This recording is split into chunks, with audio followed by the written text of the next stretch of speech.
Bonjour à tous, c'est Simlef et aujourd'hui je commence une série de vidéos sur Clausewitz, qui est notamment destinée aux lycéens et aux étudiants, ou à tout passionné. Et donc on va essayer de comprendre la fameuse citation de Clausewitz. Ma première vidéo se concentre sur l'aspect politique de sa pensée et donc la citation. Évidemment, c'est la guerre n'est rien d'autre que la continuation de la politique par d'autres moyens. Alors sachez que Clausewitz est un théoricien très très lu, notamment nos officiers là dans l'armée française, tous ceux qui font l'école militaire de Saint-Cyr ont lu Clausewitz. C'est un ouvrage majeur. Allez, je commence. Alors Clausewitz, vous le voyez ici, c'est un officier prussien. La Prusse à l'époque, c'est un royaume allemand. Et c'est avant tout un professeur de l'académie militaire, c'est-à-dire que c'est un théoricien. D'accord. Il a exercé des petits commandements, des petites responsabilités, plutôt un officier d'état-major. C'est pas du tout un grand général, c'est plutôt ce qu'on appelle un stratégiste, c'est-à-dire un théoricien. Et il a été mêlé aux guerres révolutionnaires et aux guerres contre Napoléon. Tout son ouvrage, sa pensée, est un écho aux campagnes de Napoléon. D'accord. Alors, il faut voir le contexte à cette époque-là. Durant cette période, on passe de la guerre en dentelle. Là, vous avez une caricature qui vous montre la bataille de Fontenoy en 1745, gagnée par Louis XV, qui nous montre un petit peu la guerre en dentelle du XVIIIe siècle. La guerre en dentelle, c'est une expression un petit peu impropre, maladroite, mais elle a le mérite de mettre en valeur que les guerres du XVIIIe siècle étaient des guerres limitées. Notamment parce qu'il s'agissait pas de deux peuples qui se bagarrent, mais d'armées de métier qui obéissaient à des rois. Ce sont des rois qui se font la guerre dans un premier temps. Et puis à cette époque-là, on ne peut pas parler de violence religieuse dans ces conflits. Il y a eu peu de rois qui ont été détrônés au cours de guerre, peu d'États détruits, à part la Pologne partagée en 1795. Voilà, peu de royaumes qui disparaissent, des massacres qui sont limités dans le temps et dans l'espace. Donc on passe des guerres en dentelle à Valmy, où là on voit apparaître des guerres révolutionnaires. Vous avez des armées qui sont nettement plus nombreuses. Il s'agit cette fois d'armées composées de soldats citoyens et pas de nobles et de soldats professionnels, de soldats de métier si vous voulez. Et puis on a des peuples entiers qui se dressent pour prendre les armes et qui combattent pour un autre idéal, pas pour le roi, mais cette fois pour la nation. On peut parler de nation en armes. D'accord. Donc à cette époque-là, on voit apparaître des États-nations. Les puissances ne sont plus des royaumes, ce sont des États-nations, c'est-à-dire donc un pays égale un peuple, égale une identité, et tout ça est très unifié. D'accord.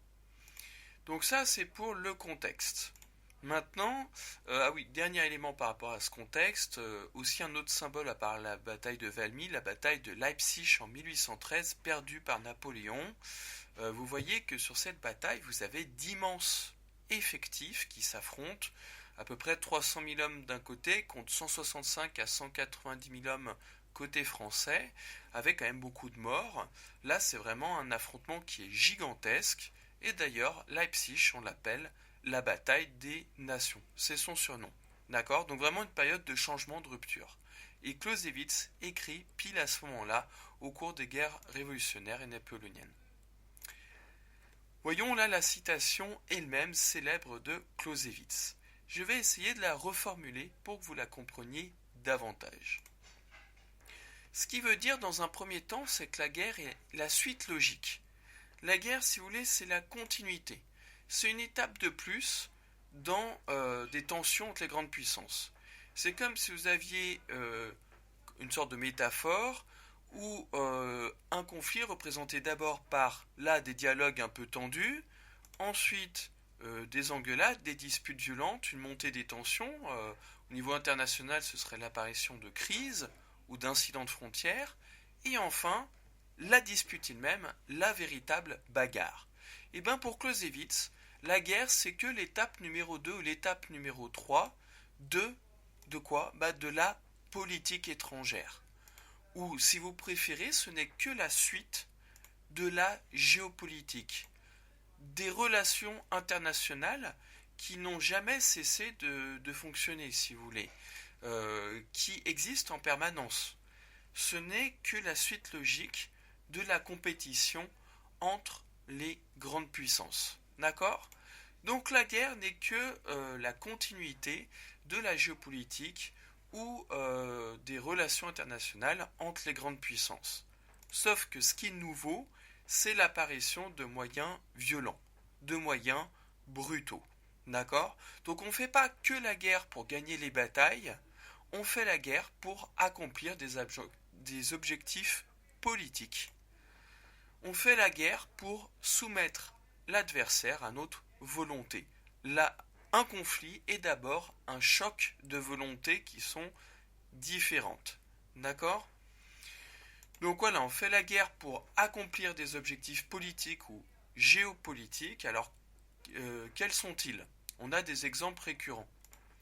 Par exemple, conquérir ou récupérer un territoire. Modifier le tracé d'une frontière. Alors là, il y a un exemple qui est célèbre, c'est la fameuse Alsace-Lorraine que les Allemands nous ont pris en 1870-1871 et que les Français vont tout faire pour récupérer. On parle d'un esprit revanchard. Là, vous voyez un instituteur français qui montre la fameuse Alsace-Lorraine que les Français ont perdue et qu'il faut à tout prix récupérer. C'est propre au nationalisme français de la fin du XIXe siècle. D'accord?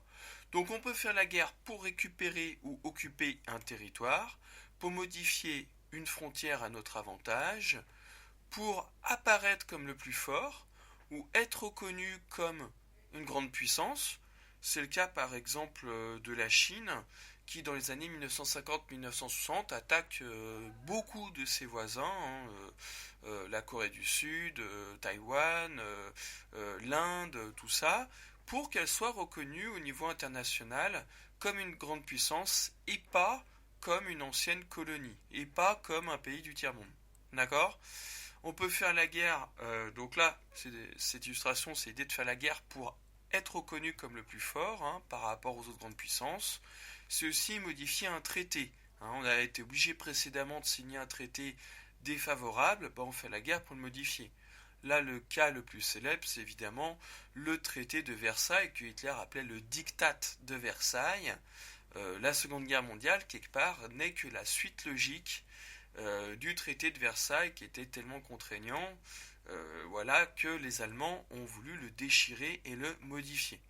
Donc dans cette affiche, on met Gegen Versailles, c'est-à-dire contre Versailles, et vous voyez que c'est signé du NSDAP, le titre officiel du parti nazi, parti national-socialiste d'Allemagne. D'accord?